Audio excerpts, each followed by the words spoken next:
Lost children. The phrase alone is enough to send a shiver down the spine of any parent. It conjures up images of small, fragile figures wandering unfamiliar streets, their wide, tear-filled eyes searching for a face they know. It's a terrifying thought, isn't it? The fear, the uncertainty, the endless possibilities of what might happen, it's the kind of worry that keeps parents awake at night. Now imagine this, a bustling park on a crisp, sunny afternoon. Birds chirp in the trees, children laugh as they chase one another around the playground, and parents sit on benches, chatting and sipping coffee. It's an idyllic scene, until it's not. A young girl, no more than 6 or 7 years old, sits alone on a bench at the edge of the park. Her shoulders shake with silent sobs, and her little hands clutch her knees tightly. This was the scene a police officer stumbled upon while on routine patrol. He noticed her as he drove past, a tiny figure huddled on the bench, her face buried in her hands. Something wasn't right. Why was she alone? Where were her parents? The officer felt a wave of concern wash over him as he pulled his cruiser to the side of the road. He stepped out, his boots crunching on the gravel path as he approached. "Hey there," he said softly, kneeling to meet her eye level. "Are you okay? Where's your family?" The girl lifted her head slowly, revealing streaks of tears on her flushed cheeks. Her lips quivered as she tried to speak, but no words came out. Instead, she sniffled and shook her head. The officer's heart clenched at the sight. She was so small, so vulnerable. "It's okay," he reassured her, keeping his voice calm and steady. "You're not in trouble. I'm here to help. Can you tell me your name?" For a moment, there was only silence between them, punctuated by the distant sounds of children playing. Finally, she whispered, "Maddie." Her voice was barely audible, like the rustle of leaves in the wind. "Hi, Maddie.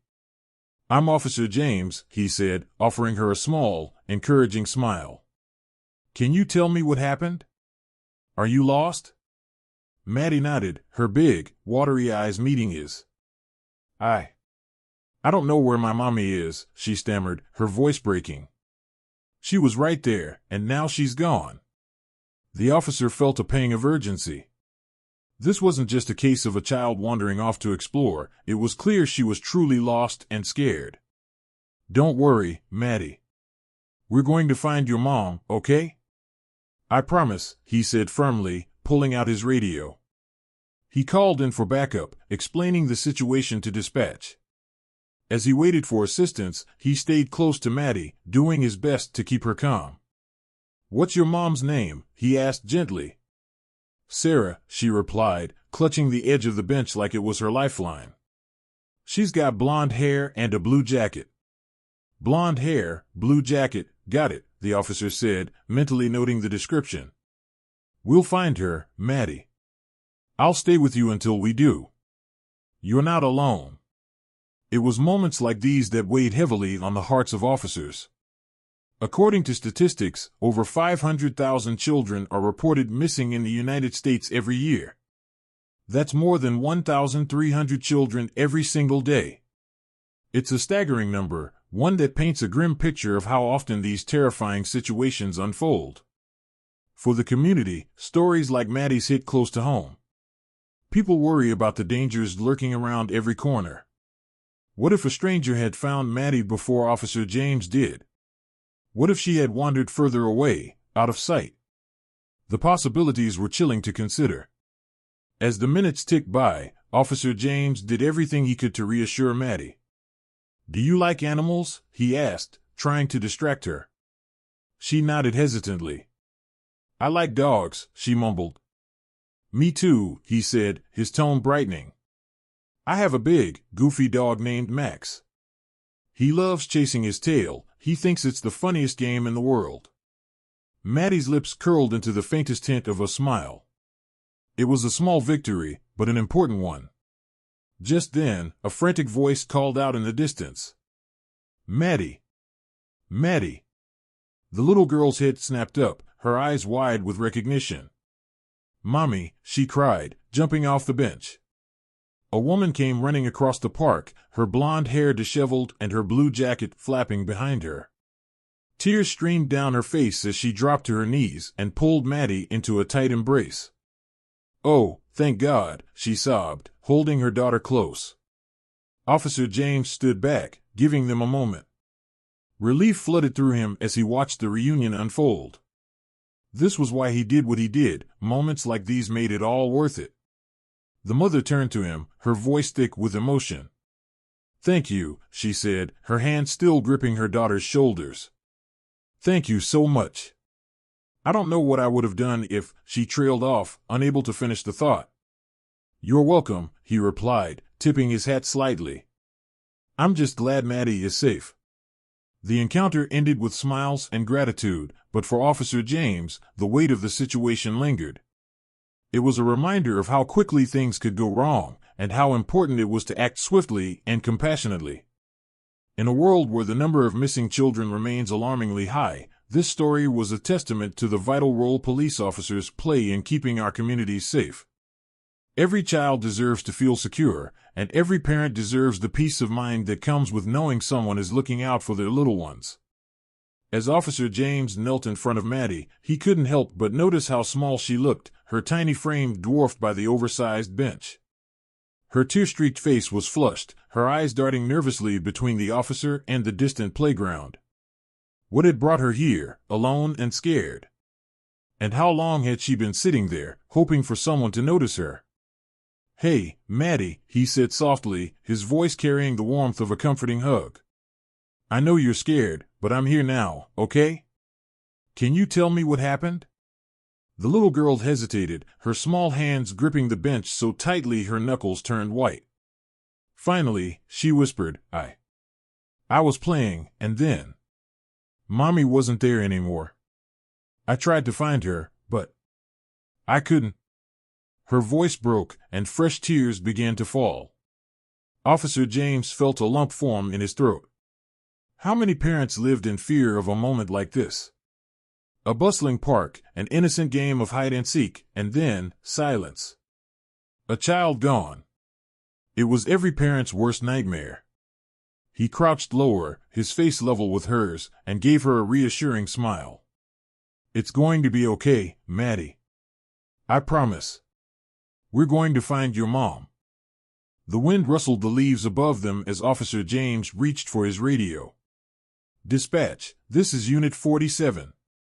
I have a lost child, approximately 6 or 7 years old, named Maddie. We're at Cedar Grove Park. Requesting additional units and a search for a parent named Sarah. Description: blonde hair, blue jacket." As he spoke, he kept one eye on Maddie, who seemed frozen in place, her small chest rising and falling rapidly. When he ended the call, he turned back to her. "You're doing great, Maddie. Can you tell me a little more? Were you near the swings or the slides when you last saw your mom?"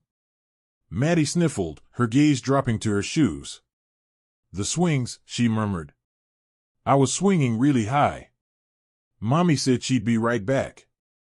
"Okay," James nodded, piecing the story together. It wasn't uncommon for parents to momentarily step away in a crowded park, thinking their child was safe within eyesight. But it only took a split second for things to go wrong.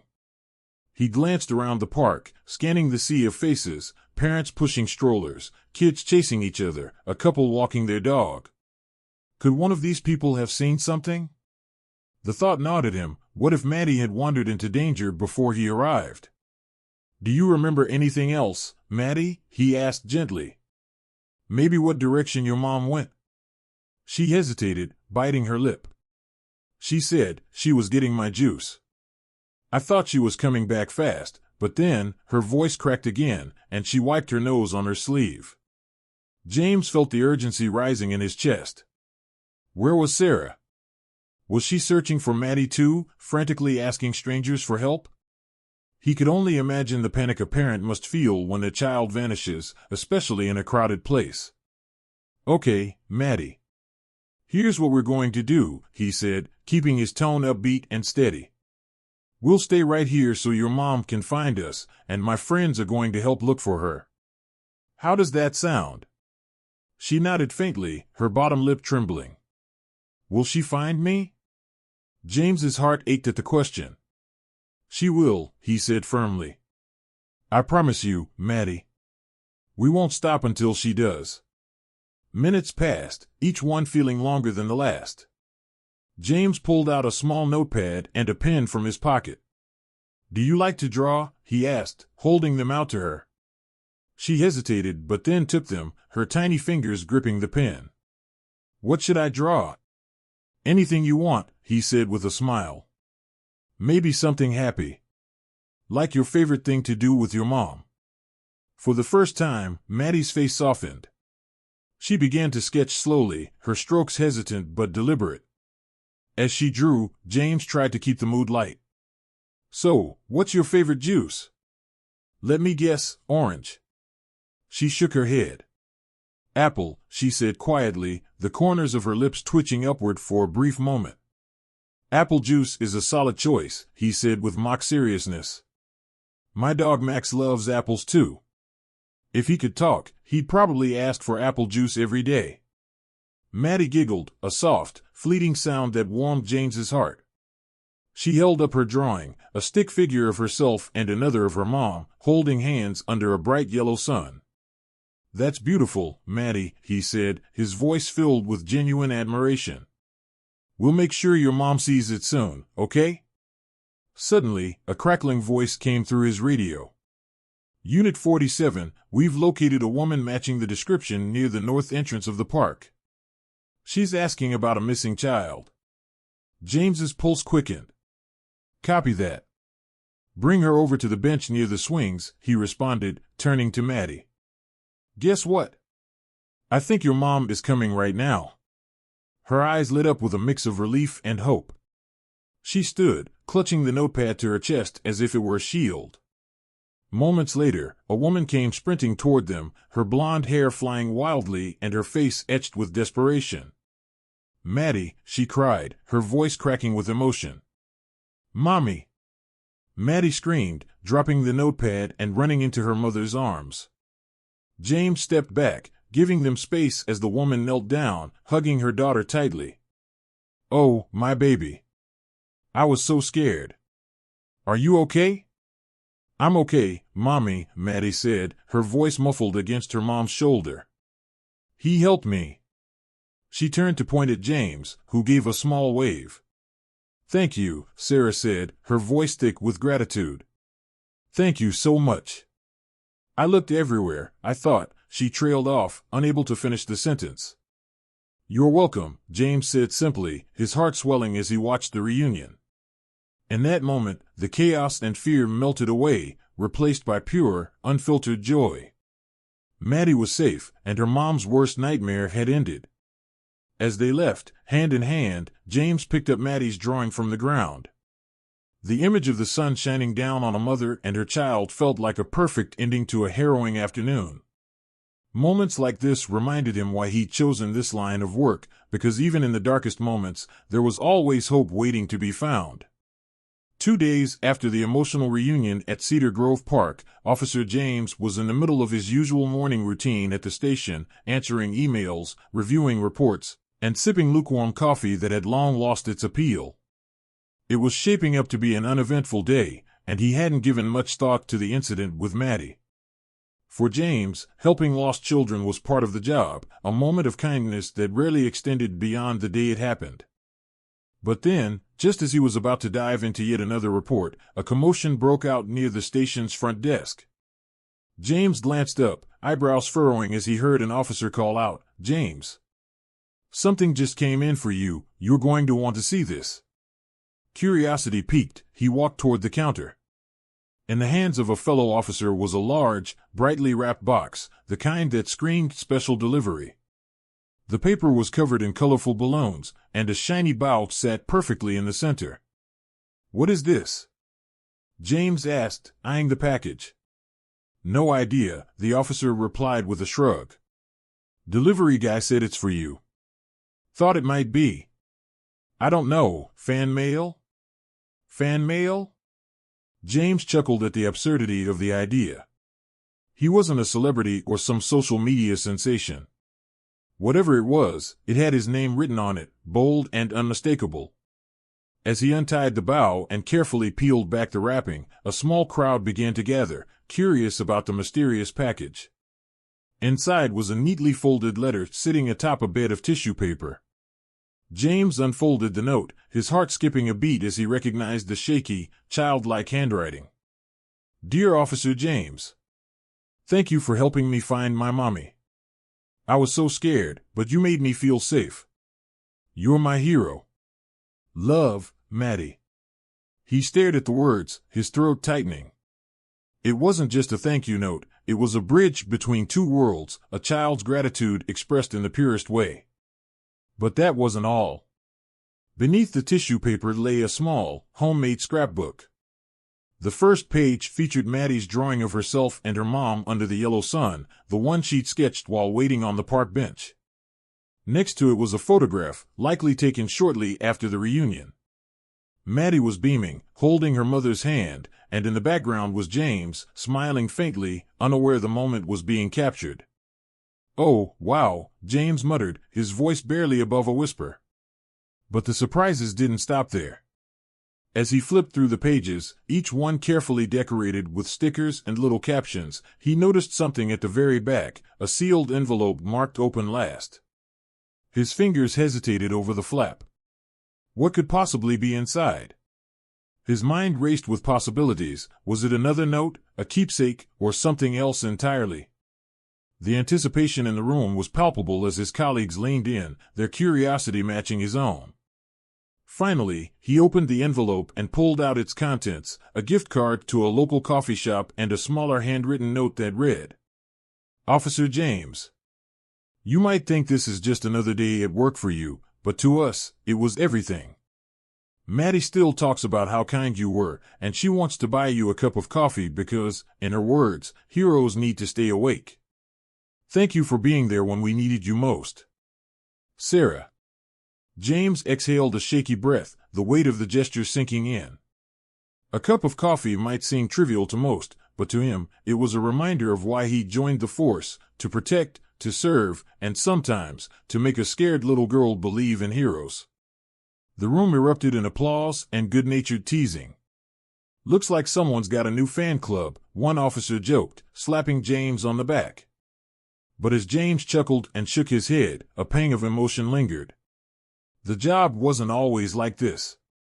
Most days, it was paperwork, bureaucracy, and the unending grind of dealing with the worst humanity had to offer. Yet, in moments like these, when he could genuinely make a difference, it all felt worth it. Later that day, James decided to pay a visit to the coffee shop mentioned in the letter. As he ordered his drink using Maddie's gift card, he couldn't help but think about how such a small, thoughtful act could carry so much meaning. While waiting for his coffee, his thoughts drifted back to the park. What if he hadn't been there that day? What if someone less patient or less compassionate had found Maddie first? The thought sent a chill down his spine. He couldn't protect every child, but for Maddie, he had made all the difference. Here you go, the barista said, handing him his coffee. Taped to the cup was a note, Stay awake, hero. James laughed, the heaviness in his chest lifting just a little. Maddie's story had touched him more than he'd realized, reminding him of the profound connections that could form in the unlikeliest of circumstances. As he walked back to his patrol car, the scrapbook and notes safely tucked under his arm, he thought about how the smallest gestures, a kind word, a cup of coffee, or a handmade gift, could ripple outward, touching lives in ways that could never be measured. He took a sip of his coffee, the warm liquid grounding him in the present. Somewhere out there, Maddie and Sarah were continuing their lives, forever changed by a moment that had brought them together. And for James, that was enough. The story of Officer James and little Maddie isn't just about a lost child, it's about the extraordinary impact of compassion and courage. In a world where fear and uncertainty can cloud even the brightest days, moments like these remind us of the humanity that binds us all. What if we all took a second to be someone's hero, no matter how small the act? Maddie's heartfelt thank you shows us the lasting power of kindness. As we reflect on this touching tale, one question lingers: how can we, too, create a ripple of hope in someone's life today?